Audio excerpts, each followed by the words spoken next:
জন গণ মন, এটি রিহার্সাল হতো কোথায়? এটি রিহার্সাল হতো ডক্টর নীলরতন সরকারের হ্যারিসন রোডের বাড়িতে।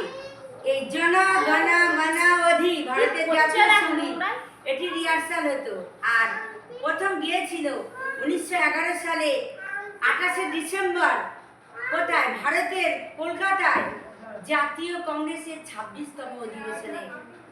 তা বিশ্বকবি রবীন্দ্রনাথ ঠাকুরকে তার বন্ধু জেমস এইচ কাজিনস বলছে যে আপনি এই ভারতের জাতীয় সঙ্গীতটি গান। সকালবেলা ভারতের জাতীয় সঙ্গীতটি যখন গাইল, তখন সেই বিশ্বকবি রবীন্দ্রনাথ ঠাকুরের বন্ধু বললেন যে the morning song of India বলে আখ্যায়িত করলেন। বাংলাদেশের জাতীয় সঙ্গীত তারই লেখা।